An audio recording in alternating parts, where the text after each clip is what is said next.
To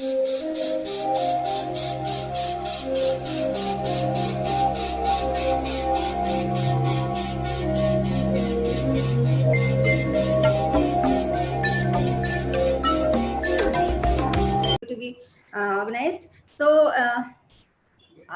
this webinar is basically on achieving the land degradation neutrality. And yesterday you must have been benefited from the lectures delivered by World Food Prize laureate Dr. Ratan Lal and Dr.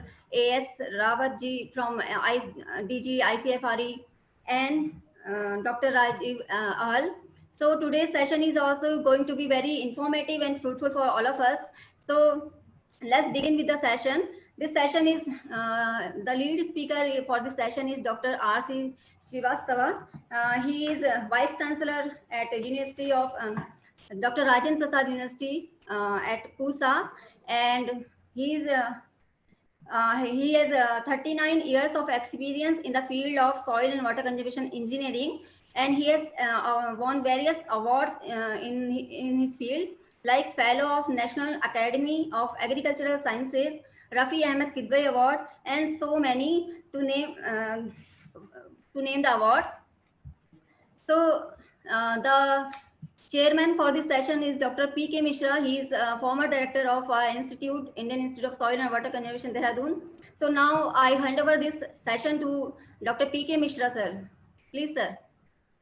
Yeah, good morning, Indu and all the members of ISWC and the partner institutions who are here. So it is really a good opportunity for me to congratulate Dr. Srivastava now in person. Now I am seeing him. So because he has got some more awards also in between this thing. So everybody knows him as a scientist, as a good administrator, and he is a person who has visited all the places. You will see he is in all wetland. He will be now presenting. So from Andaman, he was inside the wetland, and he managed wetland in Orissa, and he is managing in Bihar. Besides, he is a good, very reputed engineer and scientist in the field of soil and water engineering, watershed management, and other subjects. Now he has just widened his scope beyond even, I can say, agriculture, and he is a very active member in the advisory group of WhatsApp. You can see his message to many every day, very good new things and innovative things. So he is a very innovative person, always goes and thinking the thing. So I had the opportunity to be with him from his student career at IIT Kharagpur until today, and in many places, many forums, and personally and all. So it's good to see him. At least I will have some interaction for 1 hour with him in different in this capacity of the chairman. So it is a good thing. But before listening to his lecture, because he will be giving the all authentic and figures right now, but what I understand in between, because how important is wetland in the context of LDA, because you know that soil erosion. Pardon me, sir. The topic has been changed, sir. Please. Actually, it was already in the schedule. So now, sir is talking greening hills for land degradation neutrality. So I'm sorry, sir. It was on the website, but somehow there was miscommunication. So okay. Sir, no problem. No problem. He can talk in between also. He will put talk about wetland also. So if it is under land degradation neutrality, we are listening from yesterday, but the thing which he will tell from his experience, because he is directly worked on the field. So I think that will be the right thing to go to land degradation neutrality. Anyway, as he is in wetland working, you can tell something about that. But the main focus is soil erosion, salinization, wetland, and forest degradation. So those are the 4 degrading places where we are going to focus in the LDN. And you will be astonished to know that every year $6.3 trillion per year in the world is lost due to improper management in form of ecosystem services, okay, which we would have gained. It is being lost through this degradation. So how important is land degradation in the context of restoring it? It is not to, we should feel proud how it is important. So in that context, I think he can, from his experience, will be listening which are the hot spots, which we can try first so that our productivity can increase, because he will talk about the production and productivity. The productivity will increase. So we want the easy hotspot, not very hotspot where we cannot get the production. The hotspots where with little money, spending little money, that economics of land degradation will be better, because that is the hot topic now. Government will not spend unless they get something in terms of production. So that I think we'll be listening from him. So, and at the end again, I will have my opinion and we'll be analyzing. Maybe if time permits, then we will get some questions to him. Thank you, Dr. Srivastav. We are ready to listen to you.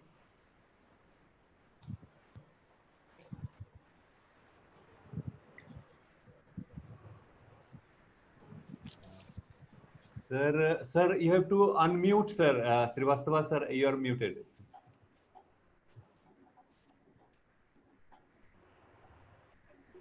Yes, sir. Now you. Okay. Good morning, everybody. Thank you, Dr. Mishra, for such nice words.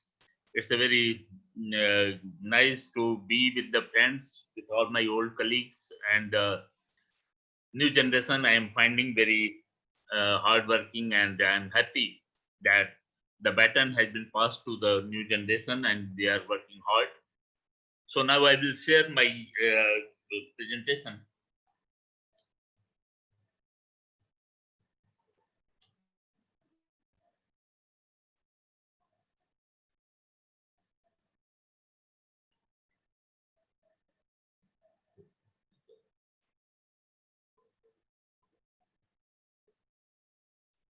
So I will be talking about the restoration of degraded lands, which we were talking yesterday. From yesterday, also I heard a few talks, especially Dr. Ratan Lal. I heard almost full, and the others also. When we talk about the degraded lands, traveling across the country, I have found a number of places. All the degraded land, denuded hills, Bundelkhand, even in Vidarbha, and in Bihar plateau, Bihar and Jharkhand plateau, even Odisha plateau also, which I have traveled extensively. So what I was thinking, how we can, we have been working on this approach to green these hillocks. And this word, land degradation neutrality, I found a bit new, so I went to, and then I found that's what we need to talk about. When we talk about zero neutral land degradation, it means that we have to prevent the further degradation of productive land, as well as restoring what has been already degraded. These are the two. What I will be talking on the second part, the restoring the land which is already degraded. First, our Indian scenario. Our Indian scenario is, at present, about 30% of our land is degraded, about 96.4 million hectares. That comes around about, and that is the not only by the soil user, for the different salinity and other things also. And it is increasing. There has been an increase of 0.57% in the last 15 years, an addition of 1.87 million hectares. The Sustainable Development Goal target 15.3 was that we will restore all our degraded land by 2030. And just a few days back, our Environment Minister, Mr. Javadekar, he said that our Indian target is regeneration of 5 million hectares between 2021 to 2030. So while SDG target is to restore every degraded land by 2030, our target is much less. We are planning only for the 5 million hectares. Why so slow? Even in every, when we talk about the degradation, when we talk about deforestation, the Supreme Court says that you plant at least 10 times the tree, so that, because they take it granted that about 90% will be the mortality. And the thing is, whether this sort of doing so is going to restore our lands, and can we achieve the zero neutrality? I have my reservations on that. And what has been our strategy? We have been going on the soil conservation measures. Our soil conservation department of all states are working hard on this. large scale afforestation. Both soil conservation department as well as the forest department are doing this. Results has been a bit encouraging because the last report which I saw, if I am not wrong, they said that the working cover has increased from 22% last, which was mainly reported, is now to around 25%. Optimum is 33%. But with this rate increase, we will be able to restore our degraded area, which has been degrading faster. Are we restoring more than what we are losing? That's amazing. So when we talk about the zero, I mean, even if we are able to maintain the status quo, I don't know whether we can maintain the status quo itself in during this time, because we are probably degrading more than what we are restoring. And that's my concern, which I told. Because as we talked that we are using this so many million hectares we are targeting, the way it has been increasing, will we be able to reverse the pressures and receive that what we talk of the zero? If you can maintain the status quo, that itself will be a great thing. So should we not change the strategy? My thinking is, I have always been thinking that why we should not think of afforestation, just planting the tree and leave it to the nature. And that's happening all the time. Most of the time, once in Port Blair, there was a meeting of the foresters, and I had a very hot discussion with them. Then we always thought of, okay, we will do it. We have planted so many hectares, so many million hectares. But what is the status later on? Even along the highways, we are seeing that we have planted a lot of trees. A good number of the highways have got very good green cover. But rest, only we plant and then forget about it. So what I thought, can we change our approach to irrigated afforestation? Now, irrigated afforestation, for few it will look a bit odd, but my conviction is, and that no, if we go for the irrigated afforestation, then we can fix up the responsibility straightway. That no, when you have got the water, you have got the fertilizer to provide the nutrients. Why our plantation has failed? Because most of the time, I know in UP, in some cases, they had just done nothing, just for the show purpose. They had put up few plants, and it was okay. So much area has been planted on paper, it has come up, but really there was little to change on the ground. And at the same time, another problem which is cropping up and which is also affecting our land management is the wastewater management. When we are thinking of talking about the wetland management also, if possible, I will speak a bit about that also later on. In the wetland management, a major issue is the wastewater management. People are draining the wastewater of all municipalities in those wetlands, and that is creating havoc with the whole wetland ecology. So can we think of a system which take care of both wastewater management as well as degraded land? So in one approach, one project, we will be able to tackle both problems. Now, what is the status of our degraded lands, especially which are denuded hillocks or ravines, all devoid of greenery, major source of soil loss? If you travel from Nagpur to Mumbai on the highways NH6, you will find on the both sides there are hillocks all along, and which have got very little vegetation. Similarly, if you travel in the Bundelkhand, whether it be of UP or MP, Dr. Misra has been the director of that institute which has got a Datia sector. I traveled in Bundelkhand about 10 years back. I don't know what is the situation now, but the situation is the same, that all the hillocks of the Bundelkhand has been denuded of any vegetation.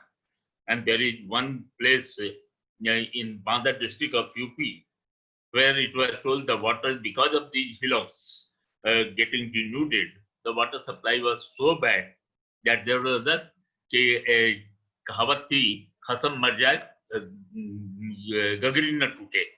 That means the water, that bucket in which they were carrying, the vessel in which carrying the water, that was important, even more important than the husband. I have seen in the hills of Kumaon how the people have been going around for the water, and all that has been because we have denuded our hills of that. Unfortunately, the more progress in the mining, the road construction has further contributed to this destruction. All the roads, when we are constructing, we are denuding even more hillocks. We need more building material, and for that building material, more hillocks are getting this. So Bundelkhand of UP and MP are dotted with the a few photographs I put. This is one photograph where you see in the background the whole hillock has got very little vegetation, and this hillock must be creating havoc down the area where we are seeing good vegetation, but at the same time all the water resources and the soil resources of the area are in the grave danger.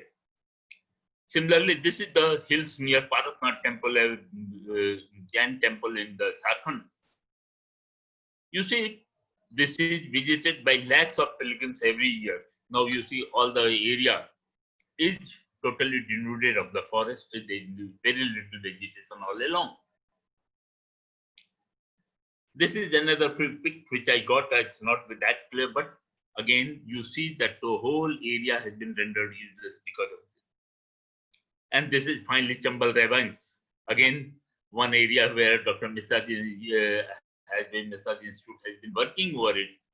You'll find all these, and this I am seeing such photographs from the time when we were studying. I remember in 73, 74, there was huge number, hue and cry because of the crime in this area. And these hillocks are remaining the same for all those 50 years now, almost it is nearing 50. See, years then when we were talking about these Chambal Ravines. So still these ravines are seen. So what we thought, the same happened when I joined at PCAU Pusa. We saw the riverine wastelands where the river sides are still wasteland. Most of them get sand-casted during the floods. The sites are getting eroded, a good part because of the sand casting, has sandy soil, devoid of any vegetation. Then few years back, when the siltation problem became very serious in Bihar rivers, so the Honorable Chief Minister of Bihar, he proposed to make a green corridor along the major rivers to control siltation of the rivers, so that the silt which is coming, the erode soil which is coming from the sides, doesn't enter in the your river course, and at least a part of it is trapped in the vegetation along this. So what they had planned that they will make plantation on the both sides of the river, and they will be doing it in monsoon, certainly nothing more than. And once it says they have planted it, flood comes, a good part of it dies, and the situation is back to square one after a year again. So we decided to work on a different strategy for management of such land. What we did, the very first thing we designed a boat-mounted solar-powered irrigation system for this Tal, Diara, and Dhab areas that is called in riverine areas. Different riverine areas are called in Bihar. And we put up solar modules of 1800 watts, put a submersible water pump of 2 HP, and daily discharge we found 1 lakh liter can be pumped easily from this. And normally the people are using this water through diesel pumps, and that the cost of the water through this is about 1/4 of what they have been spending on by the diesel pump. This became a boon for us. Now with this, we used even the rain guns. We tried it, and it was operating pressure of about 2.5 kg per centimeter square, radial through about 18 meters we got. This is the way you find then the river. So the best thing is this is that it is flexible. You can move it along the river, you can move it across the river, and so easily you can run every sort of the thing. Even the Honorable President of India also visited this system when he was the governor of Bihar. This is another system we developed. We didn't develop it. We developed it. We tweaked it. This has been developed by the Central Mechanical Engineering Research Institute, Durgapur of CSIR. But we tweaked it for our use, and we tried that we will be using it in the flood-prone area. Now the last two photographs you can see. They are the photographs of 2017 flood, when this whole area was submerged by 5 to 7 feet. And so, but we just removed the controller and the other things, and then after the floods were over, this is there, and that is the major benefit of this. I always tell, last year also in the floods, you might have seen someone, I saw that photograph in TV, and that is that the whole solar panel was flowing along with the flood water, and even while it was flowing, it was blinking. The green and the red lights of that system was blinking. But our system is very good for this flood prone, and it is more efficient than the conventional solar system. Safety from the internal damages, because most of the time solar pumps, they are not being used in the remote areas because of this problem. So this is also. So what we did, using the pump, that boat-based pump, we planted bamboo and underground drip system. And this we didn't plant before the monsoon or something like that. We planted in the month of, we had planned to plant it in sometime in the October, November, but somehow we couldn't plant. Now we planted in March 2019, laid down the underground drip irrigation system, and that drip was being fed by that boat-based solar power pumping system, which I showed you earlier. Now, in 1.5 years, last year, what happened last year, before the flood came, these plants were around already 5 feet plus. So whatever the plant they were having, their top leaf was not submerged by the flood water, they all survived. Only those died who had water got submerged in the water. They survived, and the next year after the flood, we again kept on irrigating, provided the fertilizer, and now after it is 1 year, 4 months, 5 months old, and you can see the good slush growth of this bamboo. So after 2 years, 3 years, it will become the commercially harvestable, and at the same time provide all the support to the soil. So this is one way which I feel can be done, can be used for greening our hillocks. Now, how we can enjoy for greening our ravines? Pump water from Chambal or Yamuna by the solar power pumping system. Irrigate plantation through drip for whole years. With sun shining, when there will be requirement of water, there will be no shortage of water. And these are not very high rainfall areas, so that's not big problem also. But even if there is erosion, when we are putting up underground drip system, it cannot be supported by any theft or all that. And when there will be erosion also in the side by side, it will what we did in our riverine area. We knew to the cost of underground drip system was cost more, but we put that only because of this, so that when there will be again the sand costed, again 3-6 inch sand will be put there, will come by the water, flood water. So at least that drips will remain functional, and they will be irrigating the roots. So that has been, and certainly the safety, because that's totally a remote area. So similar, we can use it for Chambal and Yamuna. I think our colleagues from the Dehradun Institute, they can use it in Agra or Datia. I think nothing better than that. Then once in plantations grow up, some people will say that how much water we are going to pump it and for irrigating these. But once these plantations grow up, they will conserve. My condition is they will conserve much more water than what we will pump from the rivers. And finally, this is a huge employment potential in the region ravaged by poverty. One of the region when we have grew up those menace of crime in those ravines. We all have seen. The younger generation might not have seen those films. Also, even they were. We have seen those films, and we have seen even all the news reports on that. So this has got a huge employment potential, because you are managing the pumps, you are managing the plantations, and that. Then municipal wastewater. Let me come on that. It was one of again the presently we have got around 350 class 1 and class 2 urban centers having more than, and they are generating 38,254 million liters per day wastewater, out of which only 31% are getting treated. And we feel that by end of this will increase from 38, it will become around 2 lakhs million liter per day, and which is equivalent to 62 billion cubic meter. Recycling and reuse of this huge wastewater is a challenge for maintaining food security as well as restore health of natural resources vis-a-vis the environment. And this huge wastewater, when we are using it, trying to, we have got the EPT, effluent treatment plant, or the area which it requires. Now, when the cost of land is even in a tier 2 cities is becoming 1 crore per hectare, from where we will get the land to establish the ETP. So can we use this untreated or partially treated water for gaining our denuded hillocks and degraded land? That's one strategy which I have been talking. Can we use this untreated or even partially, just filter it a bit where we feel you can partially treat it for gaining our denuded hillocks? First, two approaches I feel.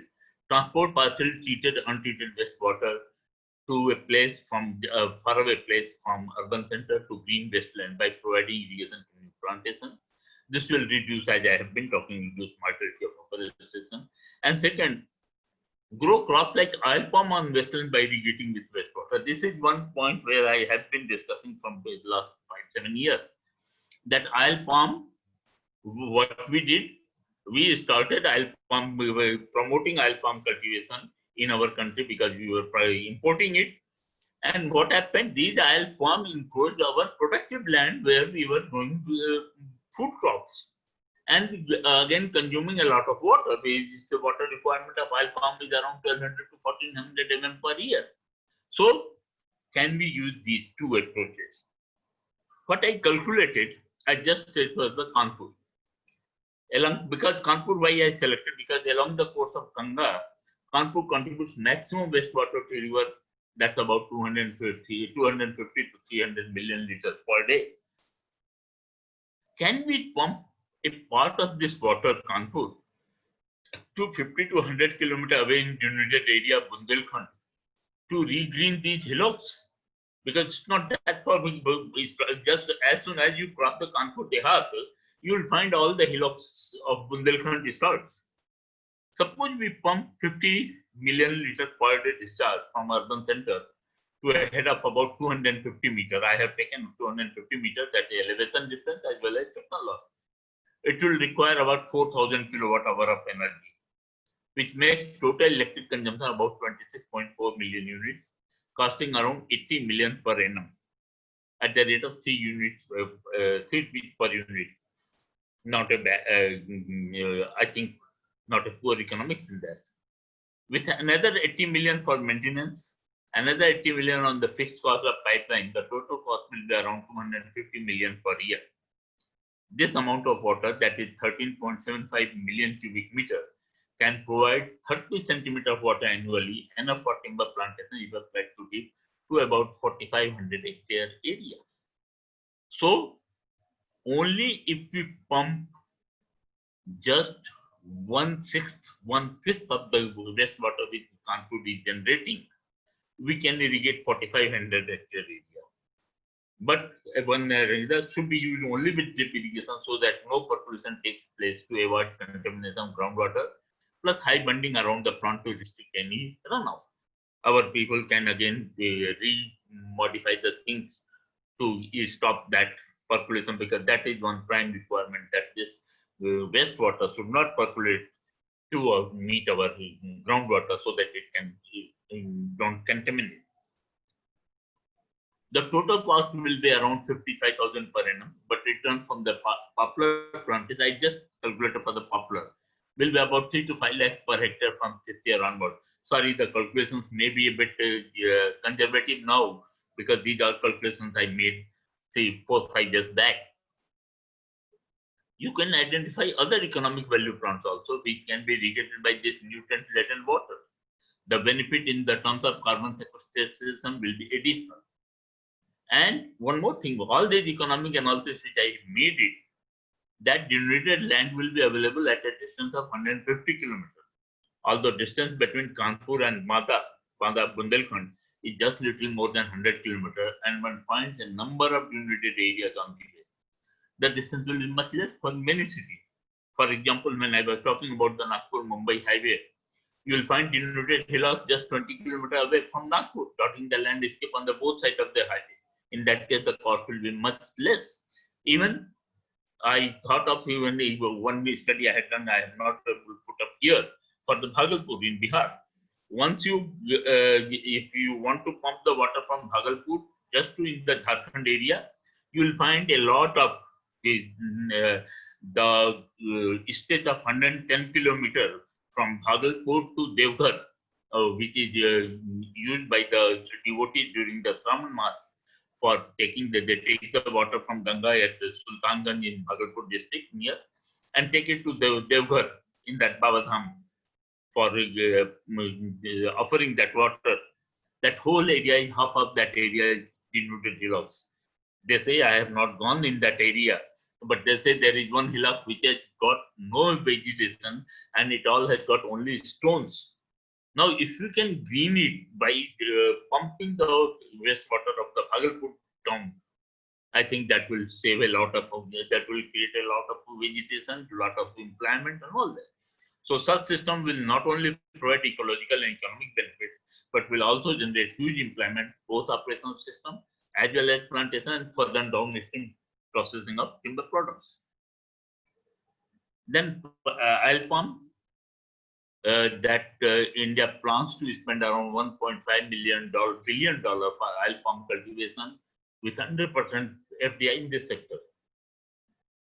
How much oil palm produces? 6 to 8 tons per hectare of oil, bunch weight 23 to 27 kg, fruit per bunch 15 kg, oil 21 to 23%. Irrigation requirement 1300 millimeter per annum. And presently it is replacing, as I talked, it is either replacing food crops or the forest. If we can use municipal wastewater for irrigating oil palm to grow it in the wasteland or semi-arid zones in New York. In New York, the quite low harvest index of the plants, which will reduce translocation of heavy metal in fruits. Further refining method can be developed if we are there or the heavy metal in the fruits. The amount of the heavy metal which will be translocated in the fruits, then it will be processed.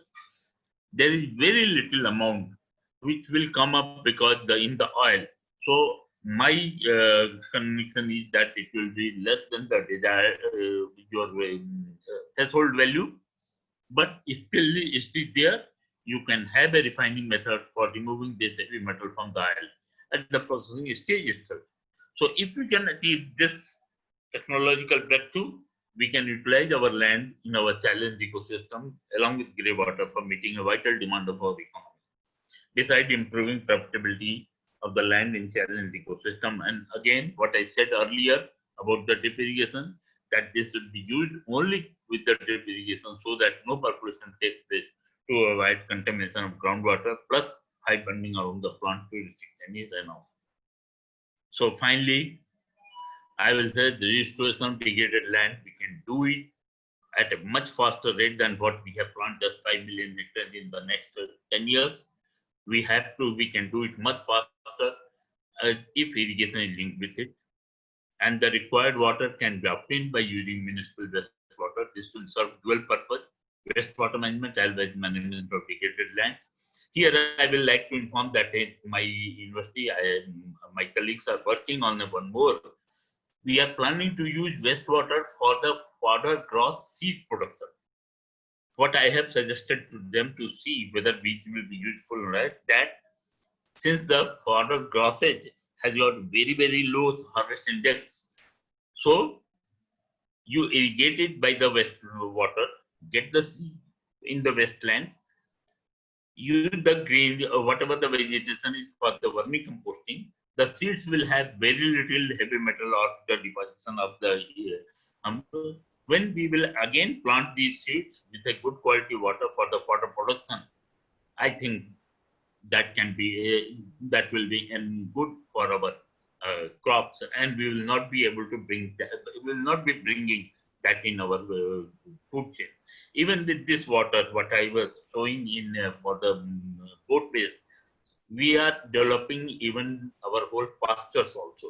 So we are using two things: one for the your bamboo plantation, another for the fodder grasses also, and those the perennial grasses, so that in the long run they become very good fodder source of fodder for the farmers, as well as once those areas are covered by the fodder grasses, they will control the silted flow to the rivers. And the land management can also be done by this approach. And again, there is huge potential of employment generation all along the chain. So this is what I wanted to say about this. Although I had one for the wetland, but this was more a topic was more dear to me. So we are for the wetland management, which I had earlier thought of speaking.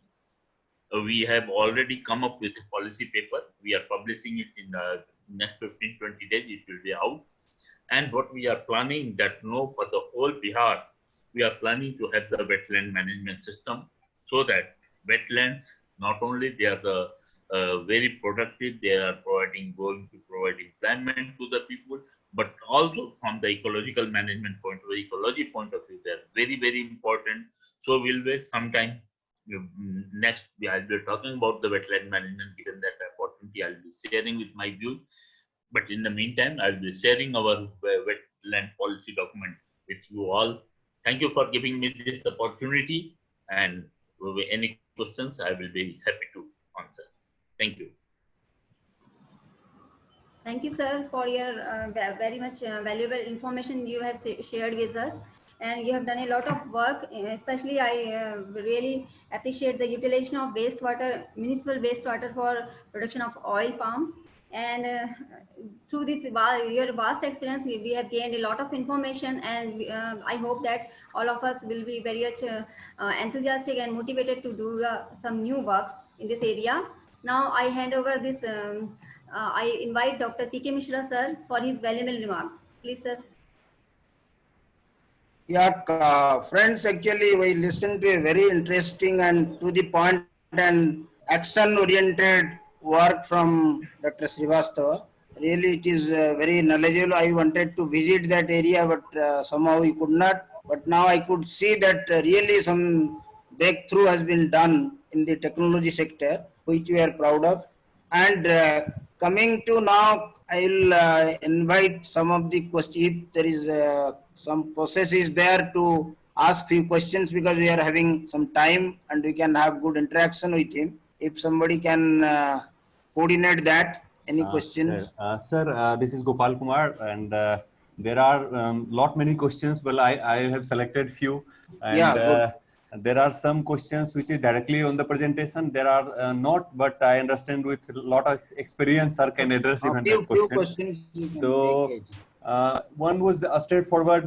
Some RPS Yadav sir is asking that who will fund the greening hillock in MP in Rajasthan. So may not be directly, but sir can say some. There's a lot of experience here. We are throwing a lot of money on Mandega. So there's no dearth of money. If someone wants to use, we can divert those Mandega funds for this purpose. We have got a lot of program for the forestation. We are in our different programs of the Government of India. So the money, I don't think money is a problem. The technology and the use is more important. Money is not an issue. Thank you, sir. The second question, actually, I'm merging two questions. He's from Dr. Bijay Singh Meena, soil scientist. He's posted in Bihar only in that DISA Institute. And incidentally, his wife is in your university, sir.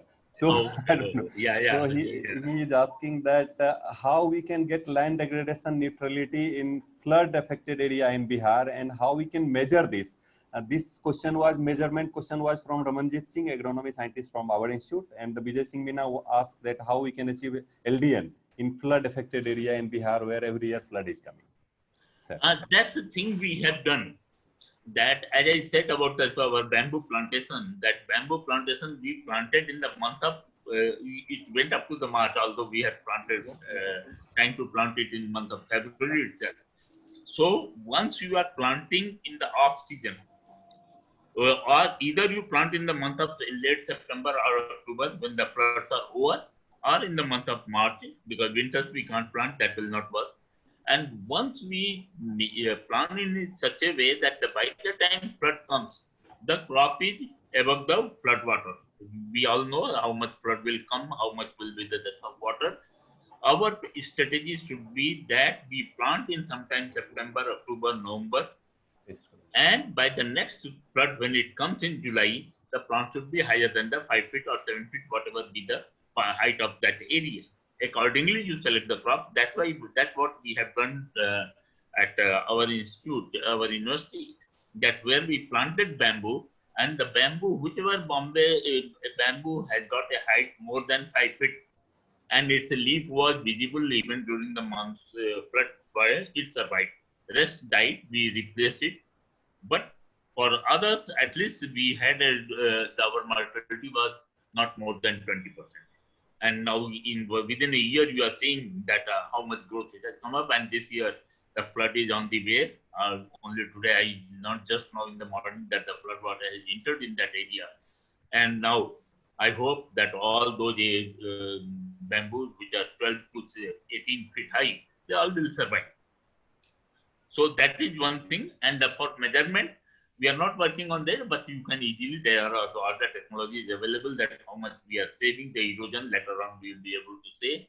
But presently, it is the main thing. The sand casting is happening, and that sand will not flow down again next year in the river, because the bamboos have got a very good root system. We hope that these bamboos will take care of the soil there.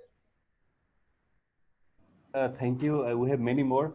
I'm clubbing 2-3 questions because all are in similar line. And Dr. KG Mandal has asked the same kind of question. Then Dr. I think, is there any practical model for utilizing municipal wastewater? So that is the question, and that will address 2-3 questions actually, that answer. Okay. No, till now I have not been able to get that because that requires a lot of coordination with the wastewater, and with the area where I am located. One will prefer the groundwater than using the wastewater. Still, they are not able to get the people working. But in the area where we have got the, like Dr. Mandal is working, I think, is KG Mandal? Yes, sir, KG Mandal. KG Mandal is working at Bhubaneswar. He worked with me. So there also in the Bhubaneswar, or even in your Chambal ravines or the Yamuna ravines, easily you can pump the water, utilize it there. So there, I think your institute, this Dehradun Institute, can take a lead in that, and they have got very good rapport with the different municipalities, and easily that can be funded by the, whether be the Namami Gange. Namami Gange is also working on it, so we can easily get it done.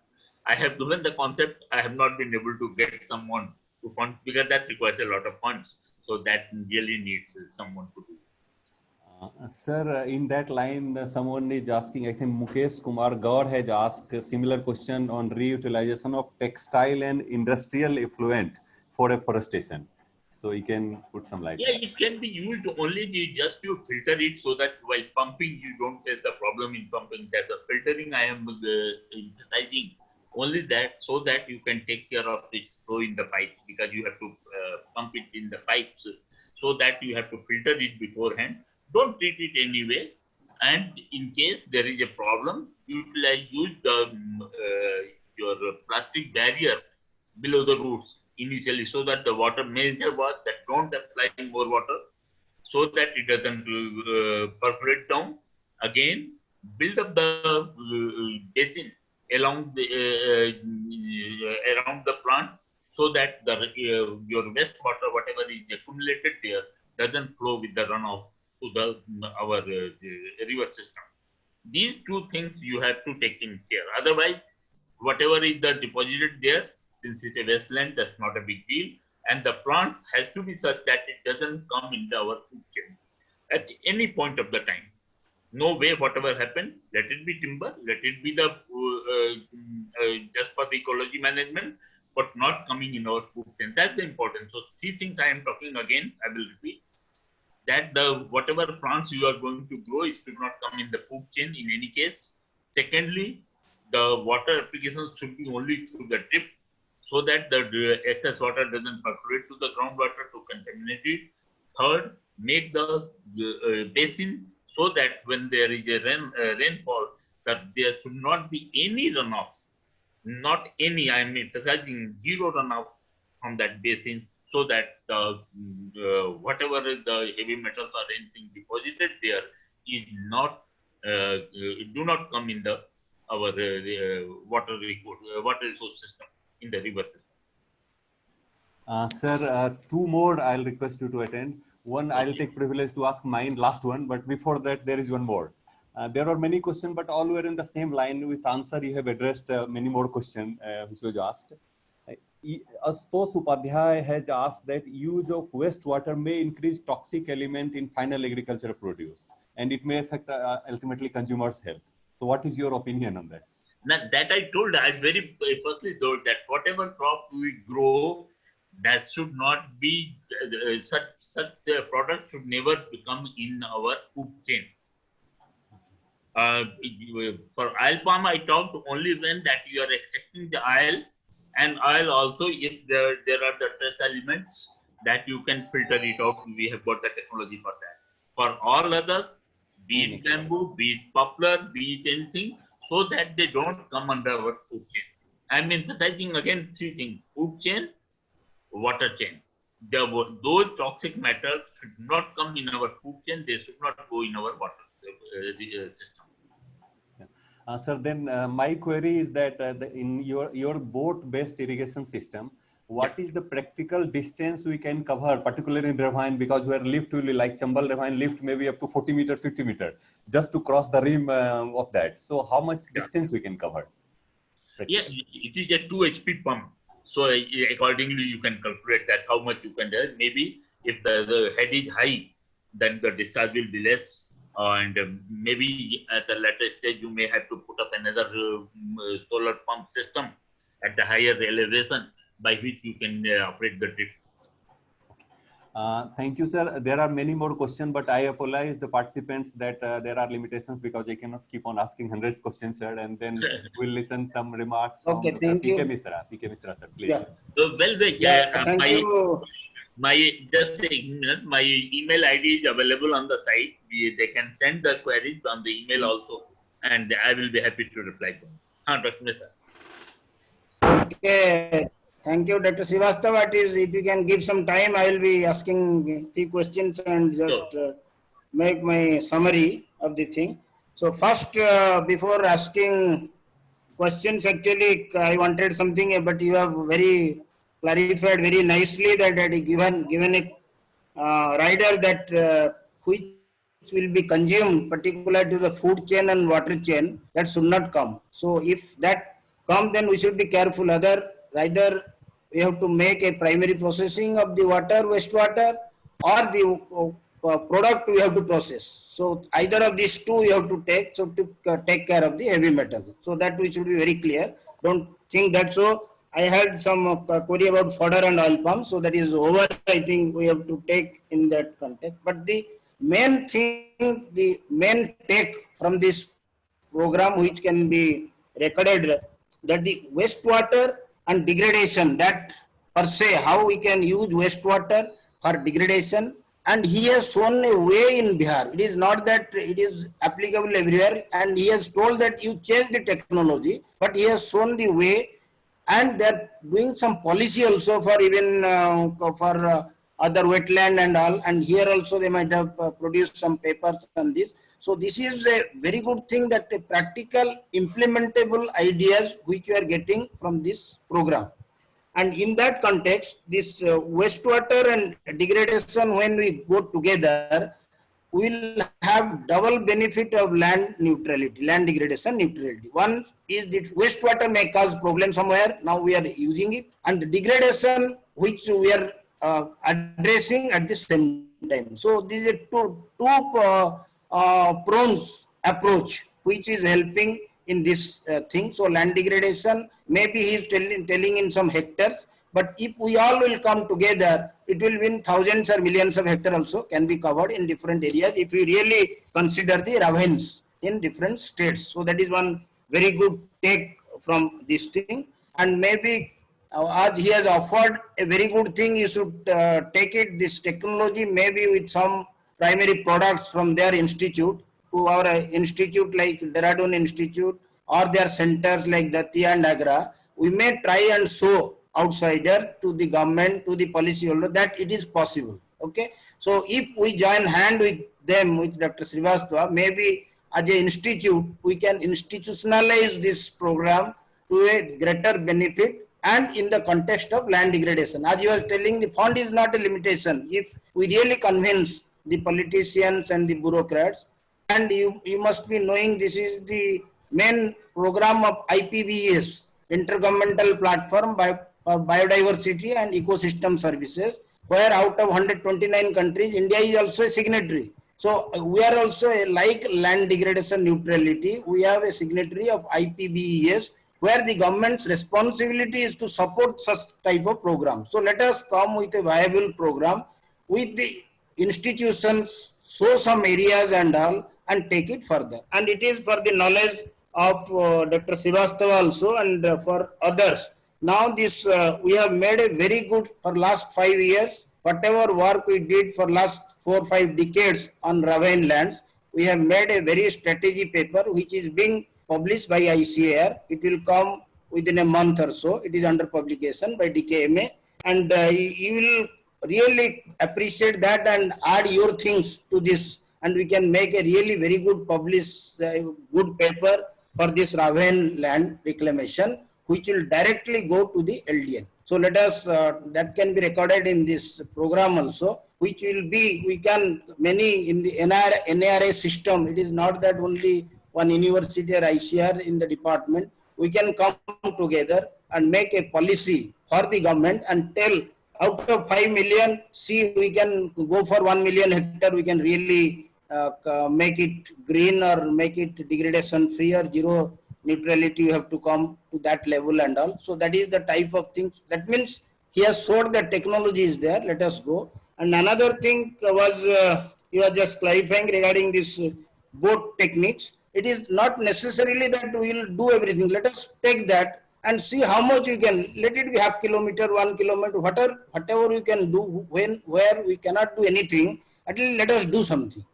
And most important thing is what he told about this green energy. That means solar energy based system. So that is another good thing for this system. So if you really make diverse use of this solar energy, and then government is also supporting, so we can show that even with this, in the difficult areas where power cannot come, diesel difficult to reach there, people, it is difficult to get those things. So if you can make the use of this green energy, so it will be useful. And one very good learning for many, that Bihar, we understand it is a very wet area flood. So now you will see the wet area and dry area, both goes together. There is flood in the same area, again you want irrigation afterwards. So this is a really a type of system. Unless you see and work, it is very difficult to tell. So sometimes people say there is a lot of water in Orissa, Bihar and all those things, why then drought and other water scarcity, but that is the reality.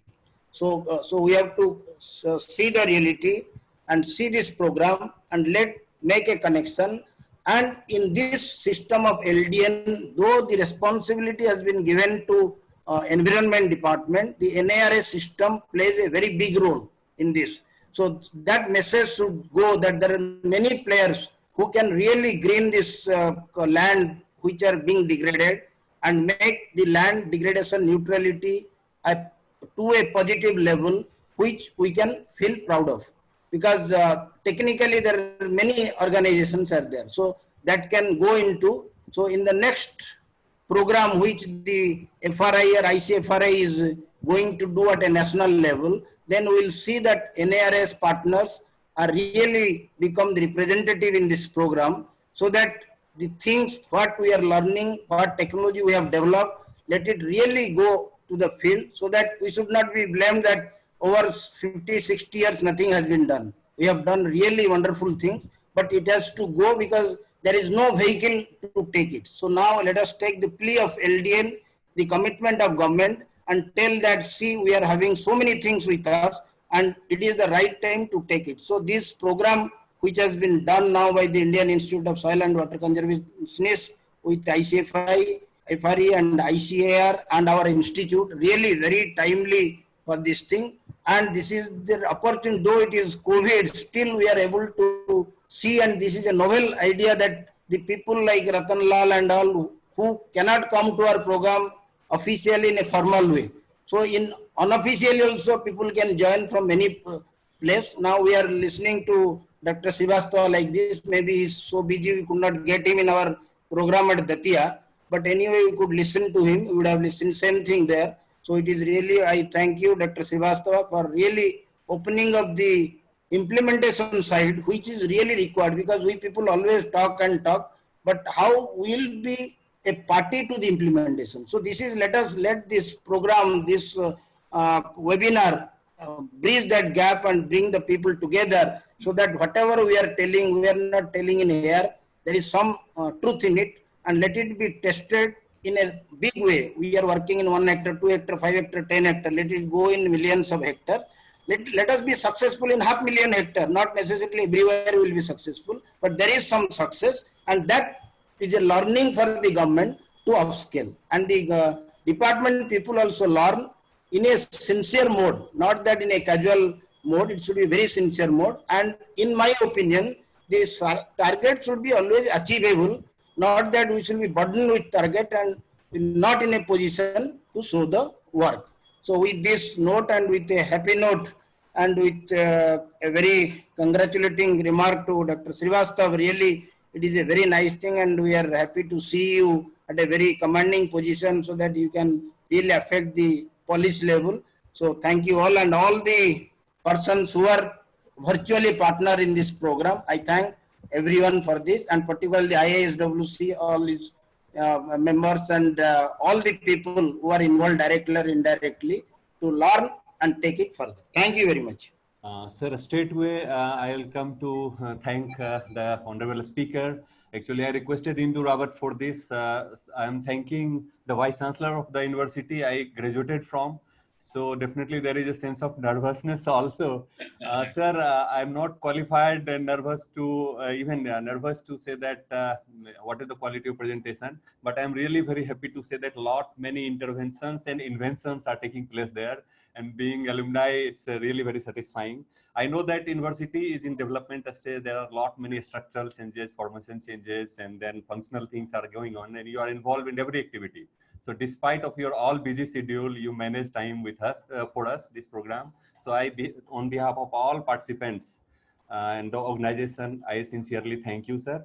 I thank the chairman of the session, Dr. P.K. Misra, sir, though he was from this institute, but at the moment of crisis, we remember you, sir, and you always help us. So especially thank to you, and thanks to all the participants. So thank one and all. There are a small announcement for the next session. You know that nowadays webinar is the software-based thing, so automatically things get cut at the last moment. Somehow I requested for 1 or 2 extra minutes. To next speaker is I think Dalwai CEO NRA. He may be waiting to join us. There is a technical break for 5 to 10 minutes. So I request you to just come out of the system, refresh the page, and again you can join from agenda. You will find that joining session, next session will be there, available there. So we'll close quickly and we'll join maybe after 5 to 6 minutes at the maximum 10 minutes. So kindly try to join, and we'll close this session. Once again, thanks to the speaker and the chairman and one and all. Thank you, sir. Thank you for giving this opportunity. Thank you. Bye. Saurabh, you can prepare for the next session. Yeah, sure, sir. Quickly close it. Announcement is already there that you can log in.